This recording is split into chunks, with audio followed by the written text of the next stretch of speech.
Cinta antara Nusantara dan Jerman. Pertemuan di bawah langit Berlin. Langit Berlin sore itu kelabu, udara dingin menusuk hingga ke tulang. Dimas, pemuda asal Yogyakarta yang menempuh studi magister teknik di Jerman, sedang berjalan pulang dari kampus sambil memeluk jaket tebalnya. Di sudut jalan Alexanderplatz, sebuah insiden kecil mengubah hidupnya. Seorang gadis bermata biru jatuh dari sepedanya setelah ban tergelincir di atas es. Dimas spontan menolongnya. "Are you okay?" Tanyanya gugup dengan bahasa Inggris terbata-bata. Gadis itu tersenyum lemah. "I'm fine, thank you." Namanya Anna Muller, seorang mahasiswa seni rupa yang tinggal tak jauh dari apartemen Dimas. Dari pertemuan singkat itu, lahirlah percakapan hangat, tawa kecil, dan rasa ingin tahu yang tumbuh di antara dua dunia berbeda. Hari-hari berlalu, Dimas sering membantu Anna mengerjakan proyek kampusnya, sementara Anna memperkenalkan Dimas pada budaya Jerman. Dari cara minum kopi tanpa gula, hingga kebiasaan makan roti setiap pagi. Walau latar belakang mereka berbeda jauh, ada sesuatu yang sama, kesederhanaan dalam hati. Suatu malam, di tepi sungai Spree yang berkilau, mereka duduk bersama. "Aku tidak tahu kenapa, tapi aku merasa damai bersamamu," ucap Anna pelan. Dimas menatap matanya, merasa dada bergetar. "Mungkin karena hati tidak mengenal negara," jawabnya. Sejak saat itu, kisah cinta mereka dimulai. Namun cinta dua bangsa bukan hanya tentang perasaan, tapi juga perjuangan menghadapi perbedaan yang kadang menyakitkan. Cinta yang diuji waktu dan budaya. Hubungan mereka semakin dalam, namun di balik senyum dan tawa, perbedaan mulai terasa. Anna tumbuh dalam keluarga Jerman yang terbuka dan bebas, sementara Dimas membawa nilai-nilai Timur yang menjunjung sopan santun dan adat. Suatu malam saat Anna mengenalkan Dimas pada teman-teman seninya, percakapan menjadi canggung. Mereka berbicara terbuka tentang hal-hal yang bagi Dimas terasa tabu. "Mengapa kamu begitu serius, Dimas?" tanya salah satu teman Anna sambil tertawa. Ia hanya tersenyum kaku. Di hatinya, ia mulai merasa terasing. Keesokan harinya, Dimas menulis surat untuk ibunya di Indonesia. Ia rindu masakan hangat, suara azan, dan senyum ramah tetangga. Namun ketika ia menatap foto Anna di mejanya, hatinya luluh kembali. "Cinta ini nyata," bisiknya. Anna pun merasa hal serupa. Ia mencintai Dimas, tapi sulit memahami batasan-batasan yang tak biasa baginya. "Mengapa kamu tak mau menyentuh alkohol, bahkan sedikit?" tanya Anna suatu malam. Dimas menjawab lembut, "Di tempatku itu bukan kebiasaan baik. Aku ingin tetap seperti yang ibu ajarkan." Perbedaan itu tidak membuat mereka menjauh, justru memperkuat ikatan mereka. Mereka belajar berkompromi, belajar menerima. Namun, badai sesungguhnya baru akan datang ketika cinta mereka diuji oleh restu keluarga. Ketika restu menjadi pertaruhan, Dimas akhirnya pulang ke Indonesia setelah lulus. Ia membawa kabar besar, Anna akan datang ke Yogyakarta untuk bertemu keluarganya. Namun, respon keluarganya tidak seperti yang ia harapkan. "Ibu tidak setuju, kau menikah dengan perempuan asing," kata ibunya dengan suara berat. "Bagaimana dengan perbedaan agama, adat, dan masa depan anak kalian nanti?" Dimas terdiam. Ia tahu ibunya mencintainya, tapi Anna pun telah menjadi bagian dari hidupnya. Ia mencoba meyakinkan, "Anna baik, Bu. Dia menghormati budaya kita. Dia bahkan belajar bahasa Indonesia." Saat Anna tiba di Yogyakarta, ia berusaha menyesuaikan diri. Ia mengenakan batik, makan dengan tangan, dan belajar menyapa dengan sopan. Tapi tatapan orang-orang di sekitarnya masih terasa asing baginya. Suatu sore, Anna mendekati ibu Dimas sambil membawa teh hangat. "Ibu, saya ingin belajar supaya bisa jadi istri yang baik." Ibu Dimas menatapnya lama. Ada ketulusan di mata gadis itu, tapi juga kekhawatiran yang tak bisa dihapuskan. Malam itu, Dimas dan Anna berdoa dalam diam. Mereka tahu cinta mereka kini diambang ujian besar antara restu dan keyakinan hati. Air mata di batas keyakinan. Hari demi hari terasa berat. Ibu Dimas mulai luluh, namun masih menyimpan keraguan soal keyakinan. "Dia harus masuk Islam jika ingin menikah denganmu," ucapnya pelan. Anna termenung lama. Ia menghormati agama Dimas, tapi baginya, iman bukan sekedar formalitas. "Aku ingin memeluk Islam bukan karena tekanan, Tapi karena aku percaya, katanya pada Dimas dengan mata berkaca-kaca. Dimas menggenggam tangannya. Aku tidak akan memaksamu. Cintaku tidak tergantung pada itu. Tapi restu ibuku adalah segalanya.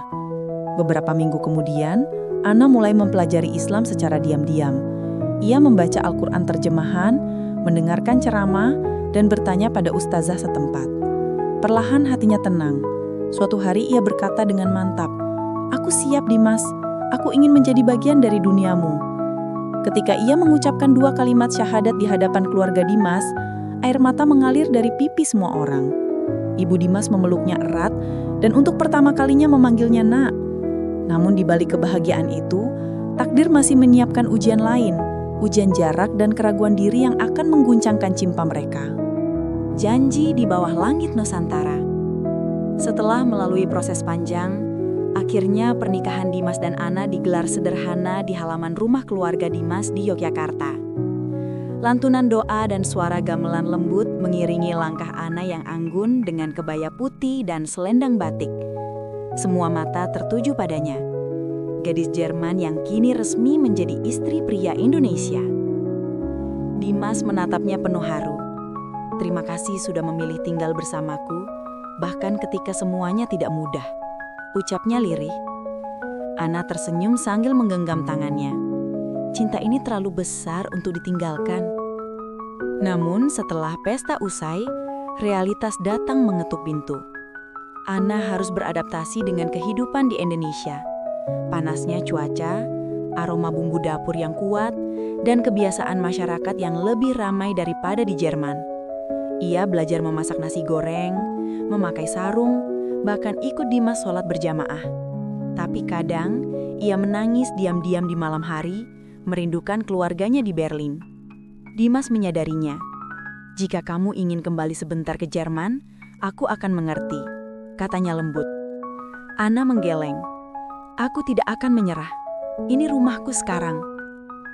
Mereka pun saling berjanji di bawah langit malam penuh bintang. Janji untuk selalu bertahan, apapun rintangan yang datang. Namun takdir kembali berputar saat sebuah kabar mengejutkan datang dari Jerman. Ayah Ana sakit keras dan ingin bertemu putrinya untuk terakhir kalinya. Antara cinta dan pengorbanan. Kabar itu membuat Ana terguncang. Ia harus segera kembali ke Jerman, sementara Dimas tak bisa ikut karena tanggung jawab pekerjaannya di Indonesia. "Pergilah, temui ayahmu," ucap Dimas, menahan air mata. Perpisahan di Bandara Adi Sucipto itu penuh haru. Ana memeluk Dimas erat, seolah tak ingin lepas. "Aku akan kembali, janji," katanya dengan suara bergetar. Dimas hanya bisa mengangguk, menyembunyikan kegelisahan di balik senyumnya. Hari-hari terasa hampa tanpa Ana. Dimas bekerja keras, namun setiap malam ia menatap ponselnya, menunggu pesan dari istrinya. Jarak ribuan kilometer terasa seperti jurang. Ketika Ana mengabarkan bahwa ayahnya meninggal dunia, Dimas hanya bisa menangis di balik layar video call. Namun waktu berlalu. Ana mulai sibuk mengurus ibunya di Berlin. Pesan dan panggilan menjadi semakin jarang. "Aku hanya lelah, Dimas," tulisnya suatu malam. Dimas merasa hatinya teriris. Ia takut kehilangan cinta yang telah diperjuangkan dengan begitu banyak air mata. Apakah jarak bisa menghapus segalanya? Gumamnya. Tapi ia memilih bertahan, percaya pada janji mereka di bawah langit Nusantara. Ketika rindu menjadi luka. 6 bulan berlalu, Dimas mulai merasa dunia runtuh. Ana belum juga kembali dan kabar darinya semakin jarang. Isu-isu beredar bahwa Ana mungkin tidak akan kembali ke Indonesia. Suatu malam Dimas menerima surat panjang melalui email. Tulisan Ana bergetar di layar. "Dimas, aku mencintaimu, tapi hidupku di sini sangat berbeda. Ibuku tidak ingin aku kembali ke Indonesia. Aku mencoba melawan, tapi aku lelah. Aku takut jika aku kembali, aku tak bisa menjadi diriku sendiri lagi." Surat itu seperti petir yang membelah hatinya. Dimas jatuh duduk menatap layar dengan air mata tak berhenti mengalir. Semua perjuangan, restu, dan pengorbanan terasa sia-sia. Namun cinta sejati tidak mudah padam.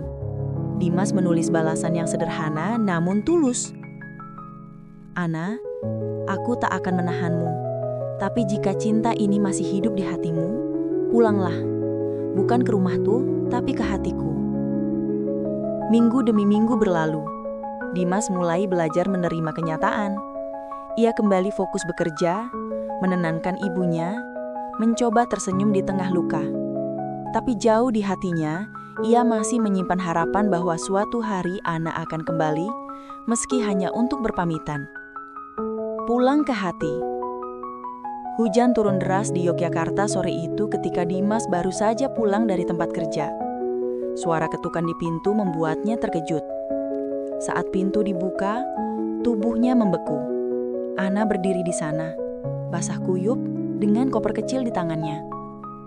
Dimas, suaranya lirih. Aku pulang. Dimas terpaku. Air mata menetes tanpa kata. Ana mendekat, menggenggam tangannya. Aku sadar, cinta bukan tentang tempat, tapi tentang siapa yang membuat kita merasa pulang. Aku ingin hidup bersamamu lagi jika kamu masih mau menerimaku. Dimas tak bisa menjawab. Ia hanya menariknya ke pelukan hangat, menutup matanya dalam kelegaan.